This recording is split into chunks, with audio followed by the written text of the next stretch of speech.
সর্বম শিবময়ম শিবানন্তা শিবকৃপা অনন্তা। তাহলে আমরা 6ই জুন মঙ্গলের যে সঞ্চার সংগঠিত হতে চলেছে, কর্কট রাশি থেকে মঙ্গল সিংহ রাশিতে সঞ্চার করবে এবং সেখানে নোডাল অ্যাক্সিসের সাউথ নোড কেতুর সঙ্গে সংযুক্ত হবে এবং সৌরমণ্ডলে কালসর্পযোগ সংগঠিত যেটা হয়ে আছে সেই কালসর্পযোগের অ্যাক্সিসের মধ্যে কিন্তু আমরা মঙ্গলকে পাব। এবার এই সঞ্চার নিয়ে আমরা আলোচনা শুরু করেছি। তো গত ভিডিওতে যে বিষয়গুলো উল্লেখ করেছিলাম তার মধ্যে কবিগুরুর কিছু রচনা আপনাদের সঙ্গে আলোচনা করেছিলাম, উল্লেখ করেছিলাম। এখন সেই বিষয়ে আমি আরেকটু বিস্তারিতভাবে আপনাদের বলতে চাই যে দেখুন, রবীন্দ্রনাথকে আমরা আমাদের জীবনে, বিশেষ করে বাঙালি, সকালবেলা চোখ খোলা থেকে রাত্রে আবার বালিশে মাথা দেওয়া অবধি প্রতিটা মুহূর্তে রবীন্দ্রনাথকে সঙ্গে পাওয়া যায়। এমনই ওনার একটা অমনি প্রেজেন্স আমি বলবো ওনার রচনার মাধ্যমে, সর্বব্যাপী ওনার একটা উপস্থিতি। তো কিছু ওনার যে এই মঙ্গল কেতুর যে একটা বিশেষ বার্তা, মঙ্গল কেতুর যে বিশেষ প্রভাব, যে মানুষের জীবনে যে ইউটার্নটা করায়, মানুষকে যে ঈশ্বরমুখী, জগৎ বিমুখ করে ঈশ্বরমুখী করার যে মঙ্গল কেতুর প্রভাব, সেই প্রভাব কবিগুরুর নিজের জীবনে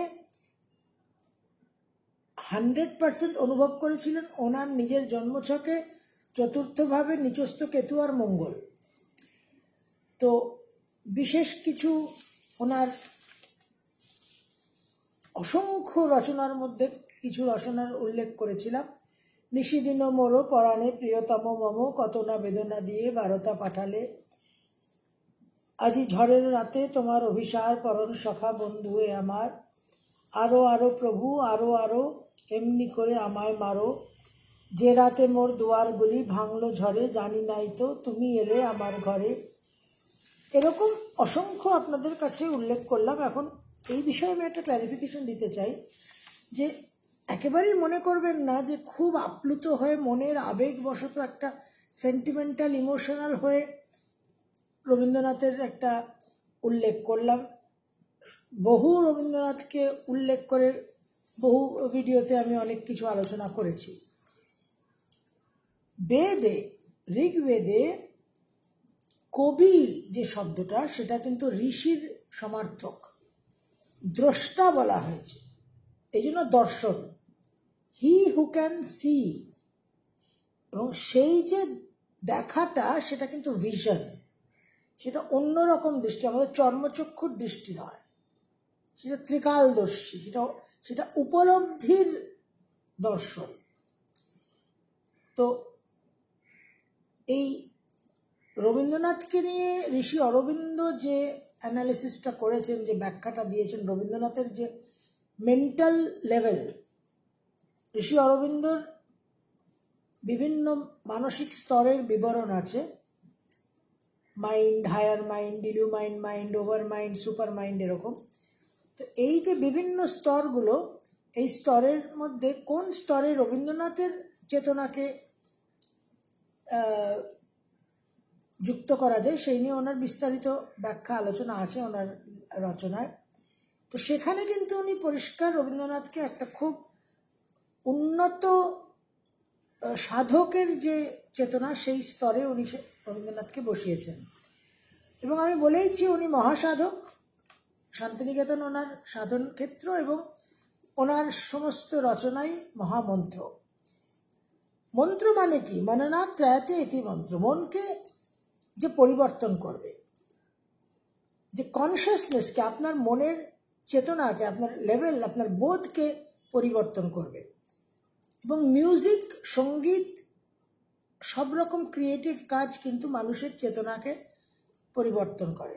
ইউরোপের যে নবচেতনার সময়, দ্য রেনেসান্স পিরিয়ড, তখন পুরো মানুষের চেতনা পরিবর্তন হয়েছে। 60-এর দশকে ইংলিশ রক গ্রুপ বিটলস পুরো প্রজন্মকে প্রভাবিত করেছে। তো সবসময় যদি মন্ত্র পাঠ করতে না পারেন, সাধনা করতে না পারেন, যে সমস্ত রবীন্দ্রনাথের রচনাগুলো উল্লেখ করলাম, যে কবিতাগুলো, যে গানগুলো, অতি অবশ্যই সেগুলো শুনবেন বিশেষভাবে, চোখ বন্ধ করে একাকী একেবারে একটা মনোযোগ দিয়ে সিঙ্ক ইনটু হিজ মিউজিক, বিশেষভাবে কিন্তু রেজাল্ট পাবেন, সে বিষয়ে কোনো সন্দেহ নেই। এই রাহুকেতুর যে সঞ্চার সংগঠিত হলো 18ই মে, সেই সঞ্চারের আগে রাহু শনি একত্রে কালসর্প যোগের এই কনস্ট্রাকশনের আগে কালপুরুষের দ্বাদশে অবস্থান করেছিল। আমি একাধিক ভিডিও করেছিলাম এবং আপনাদের ভোগ আর মোক্ষ নিয়ে আলোচনা করেছিলাম, যে রাহু ভোগের কারক, শনি মোক্ষের কারক।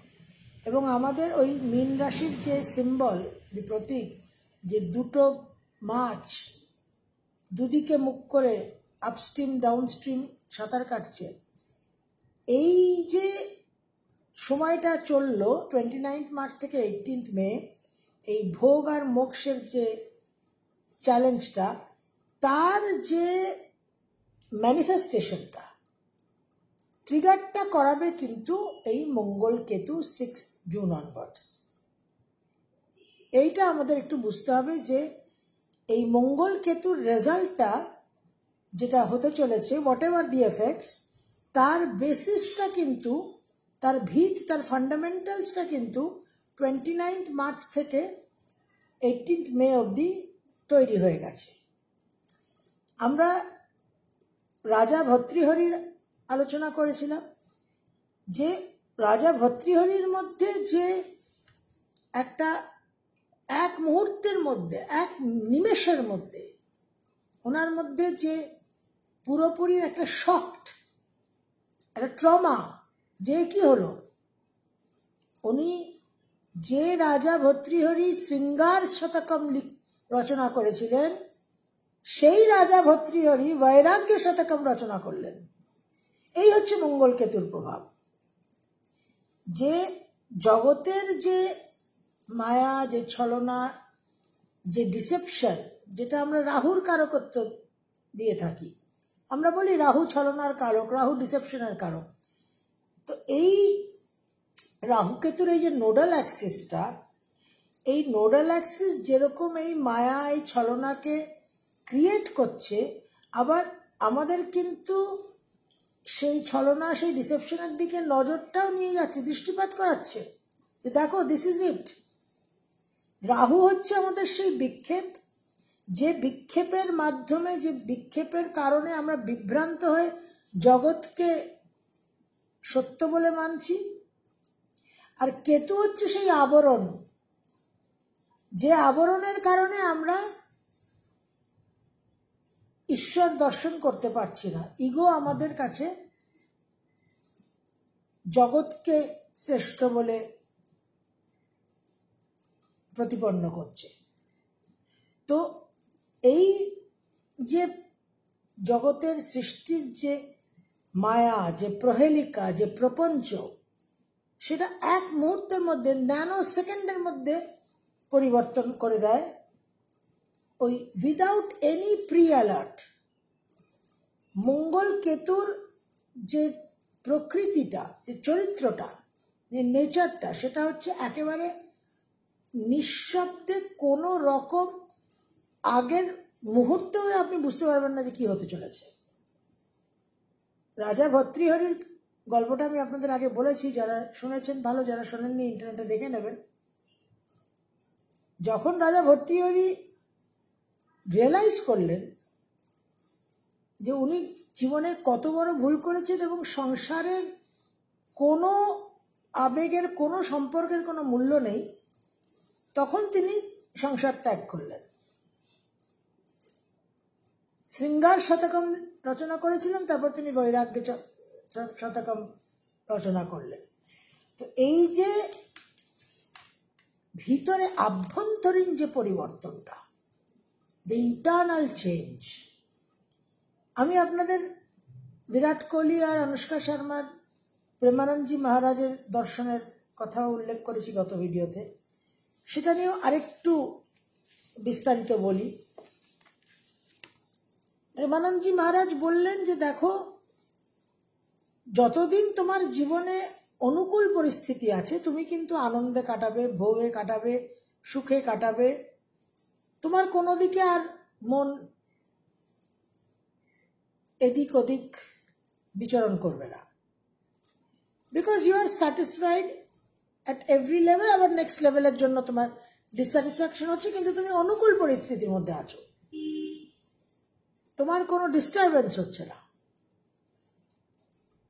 যেদিন তোমার প্রতিকূল পরিস্থিতি আসবে জীবনে, সেই দিন তোমার একটা ইউ টার্নের, জগতের প্রকৃত চেহারা রূপ দেখার একটা সম্ভাব্য সুযোগ তৈরি হবে। জগতের যে আবরণটা, যে মুখোশটা, সেইটা খুলে যাওয়ার একটা সম্ভাব্য পরিস্থিতি তৈরি হবে, এবং সেখান থেকে তোমার আভ্যন্তরীণ পরিবর্তন, ইনার থিঙ্কিং মাইন্ডের যে চেঞ্জটা, অ্যাওয়ারনেসের যে চেঞ্জটা, এবং এই ইনার চেঞ্জ যেদিন আসবে, যেটা রাজা ভর্তৃহরির হলো, শৃঙ্গার থেকে বৈরাগ্য, এই ইনার চেঞ্জ যেদিন আসবে সেই দিন তোমার অনন্ত জন্মের কর্মখণ্ডন হবে, সন্ত সমাগম হবে, সিদ্ধ গুরুদের, সিদ্ধ পুরুষের সান্নিধ্য লাভ করবে, এবং জীবনে বিপরীত পরিস্থিতি, এবং একমাত্র জীবনে বিপরীত পরিস্থিতি আর প্রতিকূলতা থেকেই বৈরাগ্য আসবে। যেরকম রাজপুত্র সিদ্ধার্থ জরাব্যাধি মৃত্যু, সেই বিভীষিকাময় দৃশ্যগুলো দেখে তার পরিবর্তন এলো। যতদিন রাজপ্রাসাদের মধ্যে একেবারে আটকে ছিল, আবদ্ধ ছিল, এই সমস্ত প্রত্যক্ষ করেননি, ততদিন কিন্তু তার মধ্যে সেই ইনার অ্যাওয়েকেনিংটা, ইনার চেঞ্জটা হয়নি, সেই জাগরণটা হয়নি। এবং একমাত্র প্রতিকূলতা হচ্ছে একমাত্র ঔষধি, ঠিক এই কথাটা উনি বলেছেন ভার্বাটিম। এই জগতের যে দুঃখ কষ্ট যা কিছু, তার একমাত্র ঔষধি হচ্ছে প্রতিকূলতা। এবং যেদিন তোমার জীবনে প্রতিকূলতা আসবে সেদিন তুমি জানবে, ইউ শুড বি হ্যাপি, तुम खुश हो ना कि ईश्वर तुम्हारे तरफ देख रहे हैं, divine grace has clicked in your life. उन्हें विराट कोहली, अनुष्का शर्मा चरम वित्त वैभव प्राचुर्যের অধিকারী, তাদের উনি বললেন যে তুমি ম্যাটেরিয়ালিস্টিক হও, তুমি সমস্ত যশ কীর্তি সমস্ত কিছু তুমি অর্জন করো, কিন্তু সেটা তোমার বাইরের জগৎ, কিন্তু তোমাকে একটা সংসার থেকে নিজেকে, এই যা কিছু তুমি অর্জন করছো, whatever you are earning and claiming, সব কিছুর থেকে তোমার ওনারশিপ কিন্তু তৈরি করলে চলবে না। there is no ownership concept। তো এই বিষয়টা হচ্ছে খুব গুরুত্বপূর্ণ, এই যে ইনার চেঞ্জটা, এবং এই যে একটা মোমেন্টের মধ্যে সমস্ত কিছু জীবনে পরিবর্তন হয়ে যাওয়া, এই জায়গাটা কিন্তু মঙ্গল কেতু ক্রিয়েট করে। এবং আমরা গ্রহরাজ শনি নিয়ে যখন আলোচনা করি, শনির সাড়ে সাথী, শনির ঢাইয়া, এই ফেজগুলো আমরা জানি বিশেষভাবে মানুষের জীবনে পরিবর্তন হয়। একটা দশা থেকে আরেকটা দশায় যেই আমরা পা দেব, there will be a change in your life। কারণ গ্রহর কারকতা, সিগনিফিকেটরশিপ আলাদা, গ্রহর হাউস ওনারশিপ আলাদা। তো জীবনের যে বিষয়গুলো, যে ক্ষেত্রগুলো, the fabric of life will change, এটা একদম নিশ্চিত। কিন্তু এই চেঞ্জ, এই পরিবর্তনের মধ্যেও স্তর আছে, লেভেল আছে। Change, modification, transformation. চেঞ্জ সামান্য পরিবর্তন, প্রতিদিন হচ্ছে। সূর্যোদয় হচ্ছে, দিনের আলো ফুটছে, দিন, তারপরে সূর্যাস্ত হচ্ছে, দিনের আলো চলে যাচ্ছে, রাত হচ্ছে। This is daily basis diagonal change. একটা মডিফিকেশন। এবার ওই চেঞ্জের মধ্যে এমন একটা কিছু প্লাস মাইনাস হলো যে সেটা আরেকটু জোরালোভাবে আমরা অনুভব করলাম। তারপরে ট্রান্সফরমেশন, যে পরিবর্তনটা আরেকটু জোরালো হলো, আরেকটু বেশি পরিবর্তনটা আমরা অনুভব করলাম। মোবাইল ফোনের হিস্ট্রিটা দেখুন, মোবাইল ফোনকে ট্র্যাক করুন। মোবাইল ফোনের যে ডিভাইস, তার কিরকম পরিবর্তন হয়েছে প্রথম মোবাইল থেকে। এই ট্রান্সফরমেশনের পরে হচ্ছে মিউটেশন, মেটামরফোসিস। শনি, রাহু, এই যে গ্রহ, এই যে আমাদের দশা পরিবর্তন, এই সমস্তর কারণে জীবনে চেঞ্জ হবে, মডিফিকেশন হবে, কিছু ট্রান্সফরমেশনও হবে। কিন্তু mutation and metamorphosis, caterpillar to butterfly, সেটা কিন্তু will only and can only be executed by Mars Ketu. যে মিউটেশন মেটামরফোসিসের উল্লেখ করছি, এখানে একটা, এই যে মঙ্গল আমাদের রক্তের কারক, আমরা ব্লাডের সঙ্গে রিলেট করি। আর কেতুকে আমরা আমাদের অতীত, বংশ, কুলের সঙ্গে রিলেট করি, ঘরানা। এবার যখন বায়োলজিতে আমরা যখন মিউটেশন বলি, তখন আমরা কি বলি, যে একেবারে যে জিনসের স্ট্রাকচারটাই বদল হয়ে যাবে, পরিবর্তন হয়ে যাবে। Change of structure of genes resulting in a variant form, মানে যে প্রজাতিটা ছিল, সেই প্রজাতির মধ্যে এমন কিছু কাঠামোর পরিবর্তন হয়ে গেল, স্ট্রাকচারাল চেঞ্জ হয়ে গেল, সে প্রজাতিটাই পরিবর্তন হয়ে গেল। হয়ে কি হলো? হয়ে যে ভেরিয়েন্টটা হলো, যে ভিন্ন প্রজাতিটা প্রকট হলো, আবির্ভাব হলো, সেটা কিন্তু আরো mature form, immature to mature ফর্মের যে পরিবর্তন, সেটা হচ্ছে মিউটেশন অ্যান্ড মেটামরফোসিস। আমাদের জীবনে যখন দশা পরিবর্তন হচ্ছে, শনির ঢাইয়া হচ্ছে, শনির সাড়ে সাতি হচ্ছে, এগুলো নিশ্চিতভাবে ভীষণ স্ট্রং চেঞ্জ অ্যান্ড মডিফিকেশনের সময়, ট্রান্সফরমেশনেরও সময়। কিন্তু বেশিরভাগ ক্ষেত্রে তার এফেক্টিভ রেজাল্টটা কিন্তু দেখা যায় না। কারণ মায়ার সৃষ্টির এমনই প্রভাব, এমনই সেই প্রপঞ্চ আর প্রহেলিকা, যে আমরা একেবারে নির্লজ্জ বেহায়া হয়ে আছি। আমরা বারংবার পরিস্থিতির সম্মুখীন হয়েও কিন্তু আমাদের মধ্যে কোনো পরিবর্তন হয় না। সেই জন্য চেঞ্জ, মডিফিকেশন, ট্রান্সফরমেশন সব সময় ঘটাচ্ছে। প্ল্যানেটস মুভিং, সঞ্চার হচ্ছে, গতি পরিবর্তন হচ্ছে, মার্গী থেকে বকরি, বকরি থেকে মার্গী, কিন্তু আমাদের মধ্যে কোনো হেলদোল নেই, আমরা যেই কে সেই আছি। কিন্তু মঙ্গল কেতু আর মঙ্গল রাহু এমন একটি গ্রহযোগ, যে গ্রহযোগ রেজাল্ট দেবেই দেবেই দেবেই।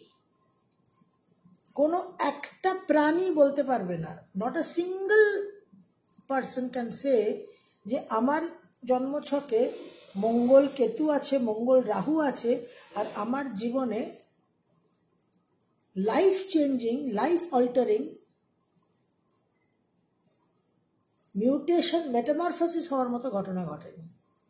হ্যাঁ, এবার তার লেভেলটা, তার ইন্টেন্সিটিটা কম হতে পারে, কিন্তু এটা হবেই। এখানে কোনো there is no two thoughts about it।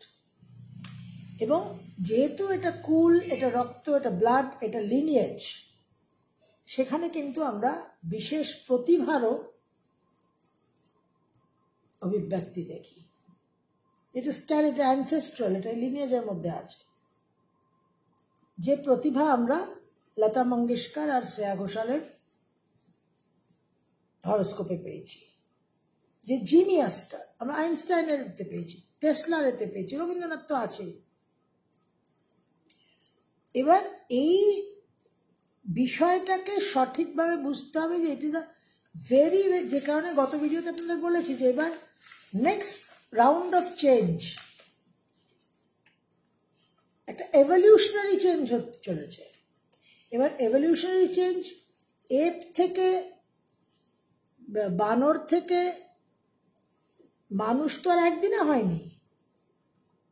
Giant leap, but it takes time. তো এইটা একটু সময় লাগবে, কিন্তু এটা মানুষের জীবনে একটা ইউটার্ন করাবে এবং মোক্ষ পোটেনশিয়াল, যে চারটে পুরুষার্থ, 4 goals of human life, ultimate যেটা গোল, যেটা পরম পুরুষার্থ মোক্ষ, তারই প্রতিনিধি হচ্ছে মঙ্গলকেতু। এবার মঙ্গলকেতু অ্যাক্টিভ হলো, আমরা তখন জীবনে মঙ্গলকেতুর ফলটাকে ভোগ করলাম, কিন্তু আমরা কতটা রাজা ভর্তৃহরি হতে পারছি, কতটা গৌতম বুদ্ধ হতে পারছি। আলম প্রত্যয় আমি আলোচনা করেছিলাম, মনে করে দেখুন যারা ভিডিওটা দেখেছেন, যে ইনাফ ইজ ইনাফ, আর নয়, আই হ্যাভ হ্যাড ইনাফ, যথেষ্ট, আমি এবার বুঝে গেছি, আর আমাকে টুপি পরানো যাবে না, আর মগজ ধোলাই করা যাবে না। নাও আই রিয়েলাইজ, সেই আবরণ সরে গেছে। তো এই যে আলম প্রত্যয়, এইটা কতটা একটা মানুষের মধ্যে হবে সেটা কিন্তু কনসিয়াসনেসের উপর নির্ভর করবে। কিন্তু আপনার জন্মছকে যদি মঙ্গলকেতু থাকে আর মঙ্গল রাহু থাকে, আপনাকে মিউটেট করার মতো, মেটামরফোসিস করার মতো তার মধ্যে ক্ষমতা আছে। এবার আপনার মিউটেশন হবে কিনা, আপনার মেটামরফোসিস হবে কিনা, that is another $1 million question. সাধারণত শনি রাহু দশা পরিবর্তন মিউটেশন বা মেটামরফোসিস ক্ষমতা রাখে না। একটা জন্মছকে, আমি গত ভিডিওতেও বলেছি যে একটা জন্মছকে অনেক গ্রহ অবস্থান থাকে, যেগুলোকে আমরা খুব বলবান গ্রহ বলি, কিন্তু সেগুলো দেখা যায় হরে ধরে সুপ্তই থেকে গেল, ডরমেন্ট থেকে গেল, সেগুলো জাতকের জীবনে কোনো প্রভাব বিস্তার করলো না। কিন্তু কোনো যদি গ্রহযোগ থাকে which will become effective, যেটা সাইলেন্টলি থাকবে না, যেটা ইনঅ্যাক্টিভ থাকবে না, যেটা জাতকের জীবনে রেজাল্ট দেবেই দেবে, সেটা হচ্ছে মঙ্গলকেতু আর মঙ্গল রাহু। এবং যখন যখন মঙ্গল রাহুকেতুর অ্যাক্সিসে প্রবেশ করবে, নোডাল অ্যাক্সিসে যখন মার্স এন্ট্রি নেবে, তখন কিন্তু একটা overall evolutionary phase, evolutionary mutation, মেটামরফোসিসের একটা পরিস্থিতি তৈরি হবে। এবার সবসময় কি সেটা সেইভাবে ট্রিগার করবে? সবসময় না, but the working will go on. তখন ওই কাজটা আবার ধরবে, তখন সৃষ্টির মধ্যে ওই কাজের আবার অ্যাক্টিভ অ্যাক্সেলারেশন তৈরি হবে, যেটা আমরা গত ভিডিওতে আলোচনা করেছি যে লাস্ট 2020 ফেব্রুয়ারি মার্চে মঙ্গল কেতুযুক্ত ছিল ধনুরাশিতে ফায়ার সাইনে, আর তারপর এভরিথিং ইজ হিস্ট্রি। তো সেই জন্য এই মুহূর্তে আমাদের সামনে যে সময়টা আছে সেটা extremely crucial, very very critical. আমরা তো নিত্যা দেবীর সাধনা করছি রাহুকেতুর জন্য। কবিগুরুর কিছু গান রচনার উল্লেখ তো করলাম, যাতে খুব সহজভাবে আপনারা এই সময়ের যে প্রভাব, সেই প্রভাবটাকে সঠিকভাবে আপনাদের জীবনে কার্যকর হতে দিন। It's very important. Mars Ketu, Mars Rahu একটা তো সার্বিকভাবে সৌরমণ্ডলে জাগ্রত হবে, এফেক্টিভ হবে, কার্যকর হবে। এবার যাদের আপনাদের জন্মছকে মঙ্গল কেতু, মঙ্গল রাহু আছে, আমরা যদি সেই মঙ্গল কেতু, মঙ্গল রাহুর অ্যাক্টিভেশনকে থ্ওয়ার্ট করার চেষ্টা করি, অ্যাবর্ট করার চেষ্টা করি, তাহলে কিন্তু all hell will break loose. কারণ একটা মিউটেশন হচ্ছে, একটা নিউক্লিয়ার এক্সপ্লোশন হচ্ছে।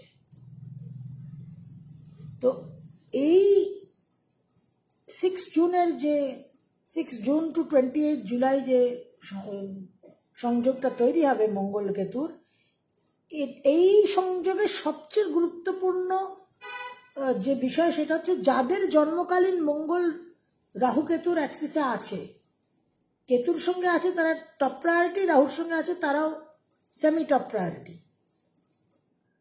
তাদের জীবনে